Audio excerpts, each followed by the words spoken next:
George sir phone ചെയ്തിരുന്നില്ലേ? ഞാൻ എന്താ ചെയ്യേണ്ടത്? അച്ചായൻ ഷെൽട്ടറിലേക്ക് പോയെന്നാ വിവരം കിട്ടിയത്. അത് മുതലാളിയോട് പറഞ്ഞല്ലോ. ആ, അങ്ങേര് ഷെൽട്ടറിലുണ്ടാ? എന്നാ പിന്നെ എനിക്ക് എന്തിനാണോ ജോർജ് സാറിന്റെ സൗജന്യം? എന്നെ സഹായിക്കേണ്ടത് അച്ചായനാ. അച്ചായനെ കണ്ടാ എനിക്ക് ഇത്തിരി ധൈര്യമായിട്ട് ശ്വാസം വിടാം. അല്ല, വക്കീൽ എന്തിനാ വന്നത്? അച്ചായൻ അവിടെയെങ്കില്ല, ഞാൻ വെറുതെ പറഞ്ഞതാ. താൻ വെറുതെ പറഞ്ഞതാണെങ്കിൽ ഞാൻ വെറുതെ കേട്ടതാ. അങ്ങേര് തന്റെ മുതലാളിയുടെ കുടുംബസ്വത്തൊന്നല്ലോ. താ പോടോ. വക്കീല, അങ്ങനെ പോയാലെങ്ങനാ? മേൽവന്ന് കൈയിട്. അല്ല, എനിക്ക് മുതലാളിയോട് സംസാരിക്കണം. അല്ല, കാര്യം പറഞ്ഞിട്ട് പോയാൽ മതി. അങ്ങനെ വേണമെങ്കിൽ പോണ്ട.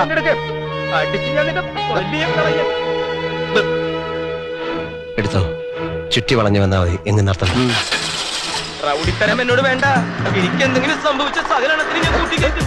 എല്ലാ രേഖകളും വേണ്ടപ്പെട്ടവരെ ഏൽപ്പിച്ചിട്ടാ ഞാൻ വന്നിരിക്കണേ. എന്നെന്തിനാ പിടിച്ചു വലിക്കണേന്ന്?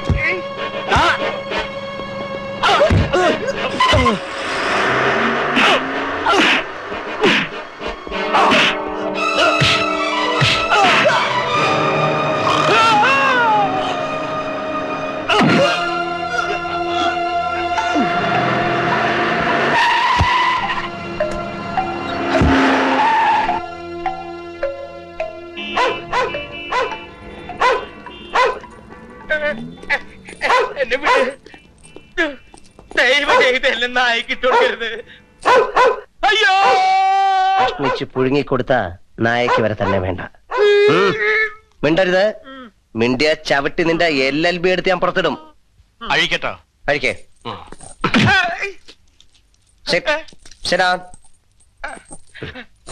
എന്താത്? എന്നെ ഇങ്ങനെ അൾസേഷൻ ആക്കരുത്. ഇതിന് മാത്രം എന്ത് തെറ്റാ ഞാൻ ഇരിക്കണോടെ? നിങ്ങൾ ആരാ? ചവിട്ട് ഞാൻ. കൊരക്കണോ? കൊരക്കാൻ. എന്താ മനസ്സിലായില്ലേ? കൊരക്കാൻ.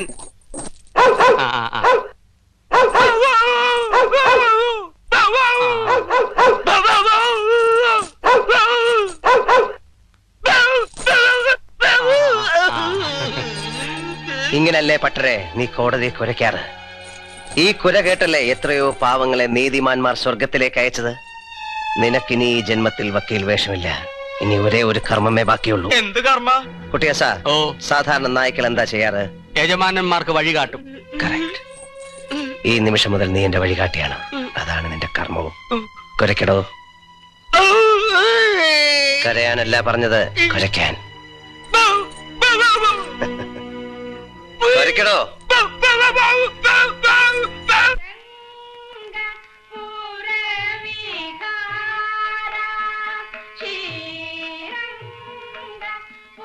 Sit down, my boy. It's all right. ഇതാണ് ഞാൻ പറഞ്ഞ കടലാസ് കെട്ട്. തപ്പിയെടുത്തു. ഇനി ഞാൻ ഉദ്ദേശിച്ച സാധനം ഇതിലുണ്ടായാൽ ഭാഗ്യം. റവന്യൂ ഇന്റലിജൻസിൽ ഇരിക്കുമ്പോ ബോംബെയിൽ വെച്ചാ ഞാൻ റിട്ടയർ ചെയ്തു. അന്ന് കെട്ടി വെച്ചതാ ഈ ഒരു കെട്ട്. വിക്രമനെ കുറിച്ച് തന്ന ആ ഇൻഫർമേഷൻസ് ഉപകാരപ്പെട്ടു അല്ലേ? ഇതല്ലേ സാർ വിക്രമൻ എന്ന് ഉപയോഗിച്ചിരുന്ന brief case? Exactly, you made it. ഞങ്ങളുടെ നോട്ടപ്പുള്ളി ആയിരിക്കുമ്പോ ഈ ബാഗ് അവന്റെ ഒരു ഐഡന്റിറ്റി ആയിരുന്നു. ഭാഗ്യം അവൻ ഇതിനകത്തുണ്ടെന്ന് തോന്നുന്നു.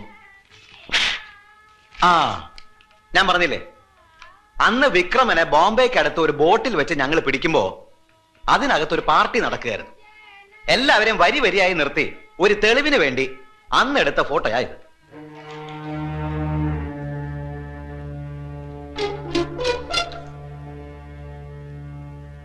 ചിലപ്പോ ഉപകാരപ്പെടും. വർമ്മ സാർ പറഞ്ഞത് ശരിയാണ്. എനിക്കിത് ഉപകാരപ്പെടും. ഞാനിതിലെ ഓരോ മുഖത്തിന്റെയും കോപ്പി എടുക്കും. കഴിയുന്നത്ര എൻലാർജ് ചെയ്യും. എന്നിട്ടൊരു പ്രത്യേക മുഖം ഇതിലുണ്ടോ എന്ന് കണ്ടുപിടിക്കും. എന്ത് തരം മുഖം? 2 പൂച്ചക്കണ്ണുള്ളൊരു മുഖം.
ജോർജ് പെട്ടെന്ന് വന്നു അല്ലേ? അതെ. ഞാൻ അറിഞ്ഞു.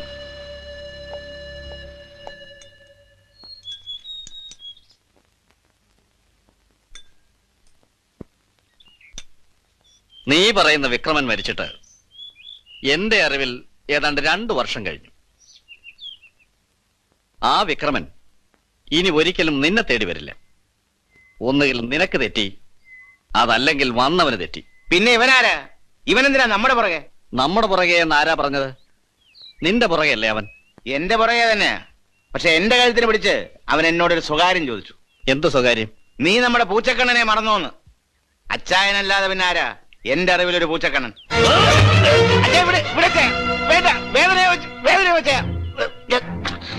കാര്യം പറയുമ്പോ മനസ്സിലാക്കാതെ എന്റെ കഴുത്തിന് പിടിച്ചിട്ട് എന്താ കാര്യം? അച്ചായ ഉണ്ട്, നമ്മുടെ പുറകെ ആരോ ഉണ്ട്. അവൻ ആരാ എന്തിനാ എന്നാ മനസ്സിലാകാത്തത്. അവൻ ഇവിടെ വരുമോ? എനിക്കറിയില്ല അച്ചായ. അച്ചായൻ ഇവിടെ ഉണ്ടെന്ന് നമ്മുടെ പട്ടർക്കറിയാം. അവനെയും കാണാനില്ല. അച്ചായൻ ഇവിടെ നിന്ന് മാറുന്നതല്ലേ ബുദ്ധി? നോ. അങ്ങനെ ഒരുത്തൻ എന്റെ പിറകെ ഉണ്ടെങ്കിൽ അവൻ വരട്ടെ. ഞാനവനെ കാണും, സ്വീകരിക്കും. ഒരുപക്ഷെ നിങ്ങളെക്കാളേറെ എനിക്ക് വിശ്വസിക്കാൻ പറ്റുന്നത് അവനെ ആയിരിക്കും. നിനക്ക് വേദനിച്ചോ ജോർജെ? ഇല്ല, എങ്കിലും ഒന്ന് അമർന്നു.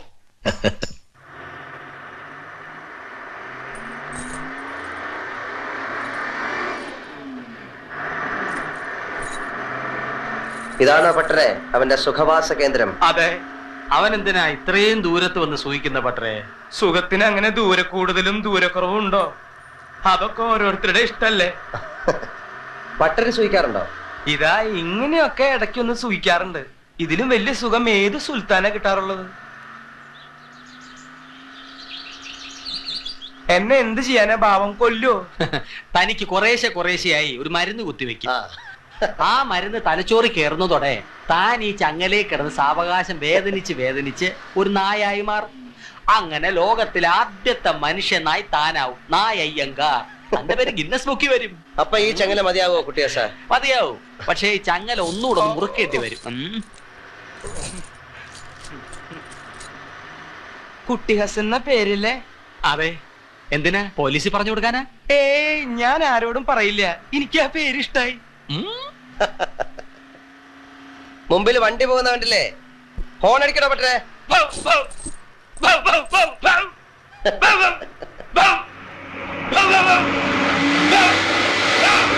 ஆண் வற்புள்ள போல இருக்கு. அதான் நாய் மாதிரி குலைச்சுக்கிட்டே போறான்.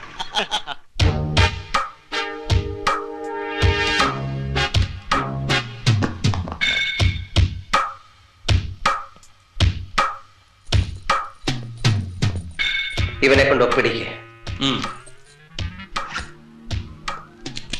സന്തോഷത്തോടെ ഒപ്പിട് പട്ടരെ.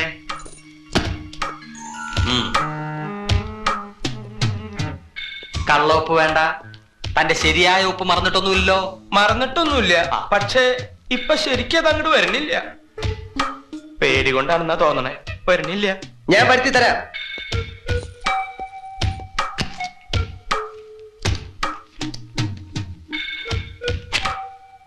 ഇതല്ലേ നാറിപ്പട്ടരെ തന്റെ ഒടുക്കത്തെ ഒപ്പ്? കടവുളെ, ഇതെങ്ങനെ സാധിച്ചു? ഒപ്പിടറോ പട്ടരെ.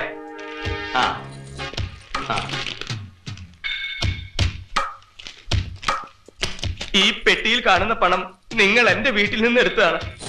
ഈ രേഖയിൽ എന്റെ സ്വത്തുക്കൾ ഞാൻ ആർക്കോ ദാനം കൊടുത്തിരിക്കുന്നു എന്നാണ് എഴുതിയിരിക്കുന്നത്. ഞാൻ എന്ത് ദ്രോഹ നിങ്ങളോട് ചെയ്തിരിക്കുന്നത്? ഈ ചങ്ങലയൊന്ന് അയച്ചു തന്ന ഞാൻ തന്നെ പോയി ആത്മഹത്യ ചെയ്തോളാം. വേണ്ട. താനൊരു ഇന്ദ്രജാലക്കാരനാണെങ്കിൽ ഞാനൊരു മഹേന്ദ്രജാലക്കാരനാണ് പട്ടരെ. തന്റെ ജീവചരിത്രം മുഴുവൻ എനിക്കറിയാം. തന്നെ എനിക്കറിയാം. ഈ പണം കൊണ്ട് ഞാൻ കുറച്ച് വെടിമരുന്ന് വാങ്ങും. നിന്റെ സ്വത്തുക്കൾ ഞാനൊരു ചാരിറ്റി ഹോമിന് ദാനം ചെയ്യും. നിനക്ക് ജീവിക്കാൻ ഇനി ഒരു റേഷൻ കാർഡ് മതി. മതിയോ?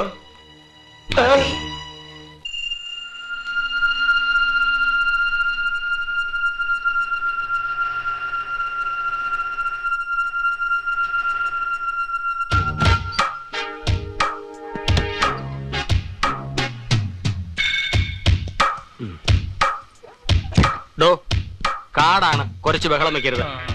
Come on.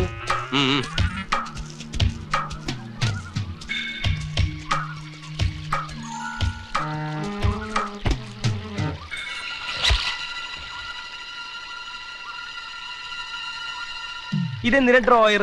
നിങ്ങൾ ഡ്രോയർ ഇട്ടിട്ടില്ലേ? ഇട്ടിട്ടില്ലേ?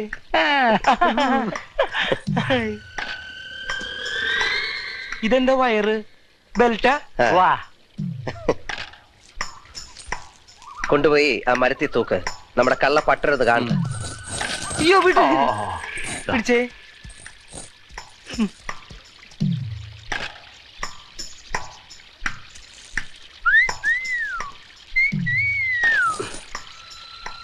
നല്ല സ്ഥലം അല്ലേ പട്ടരെ? കണ്ടോ? അതാ നോക്കി, നമ്മുടെ ഡ്രോയർ തൂക്കിയിട്ടിരിക്കുന്ന കണ്ടോ? അതിപ്പോ ഒരു മനുഷ്യനാണെന്നും ആ ഡ്രോയർ അവന്റെ ചന്തിയാണെന്നും പട്ടരൊന്ന് സങ്കല്പിച്ചേ. സങ്കല്പിച്ചു. അത് ചന്തിയാണ്, അതൊരു മനുഷ്യനാണ്. ഇതൊരു റിമോട്ട് കൺട്രോൾ ആണെന്നും ഇതിനൊരു സ്വിച്ച് ഉണ്ടെന്നും മനസ്സിലാക്കി. അത് മനസ്സിലായി. ഞാനിപ്പോ ഇത് അമർത്താൻ പോവാണ്. അമർത്തുമ്പോ എന്താ സംഭവിക്കുന്നതെന്ന് കാണണോ? എന്താ സംഭവിക്കുക? വാ ഹസൻ വാ. നോക്കിക്കോ.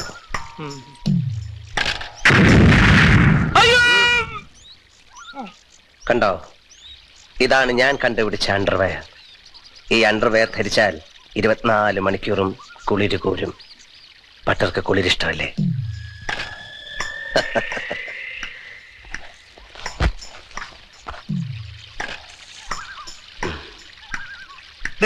ഇതിനൊരു തുളയുണ്ടല്ലോ, അതെന്തിനാ?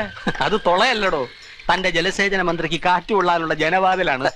അഴിക്കട്ടാ. എന്നെ പൊട്ടിത്തെറിപ്പിക്കരുത്. കൊല്ലാൻ വേറെ എന്തൊക്കെ മാർഗങ്ങളുണ്ട്? ഉണ്ട്, പല പല മാർഗങ്ങളുണ്ട്. അങ്ങനെ കൊന്ന പലരെയും പല മാർഗങ്ങളിലൂടെ രക്ഷിച്ചവനല്ലേ നീ. ഇനി നീ ഒന്ന് പൊട്ടിത്തെറിക്ക്, ഞാനൊന്ന് കാണട്ടെ. ഇനി നിന്റെ ശരീരം പൊട്ടിത്തെറിപ്പിക്കാൻ എനിക്കൊരു സ്വിച്ച് മതി. എവിടെ നിന്നാലും ഏതവസരത്തിലും നിന്റെ കൂടെ നിൽക്കുന്ന ആരെയും തകർക്കാൻ എനിക്ക് കഴിയും. ഞാൻ അറിയാതെങ്ങാനും നീ ഇത് അഴിക്കാൻ ശ്രമിച്ചാൽ അതോടെ നിന്റെ കഥയും തീരും.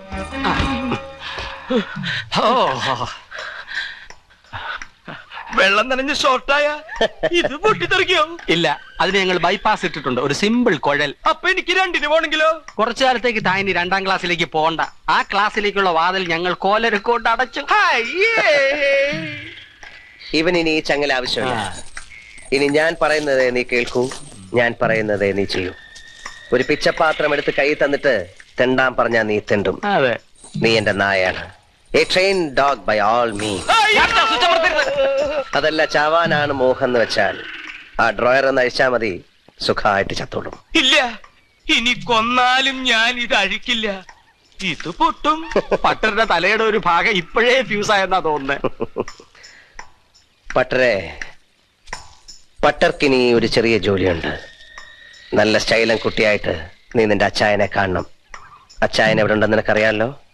നിനക്ക് ഭാഗ്യമുണ്ടെങ്കിൽ നിന്റെ ജോർജ് അവിടെ തന്നെ ഉണ്ടാവും. ഞാൻ എന്താ ചെയ്യണ്ടേ? കുരയ്ക്കണോ അതോ കടിക്കണോ? നക്കണം. നക്കി നക്കി അവരുടെ തോല് പൊളിച്ച് എന്റെ മുമ്പിലിട്ട് തരണം.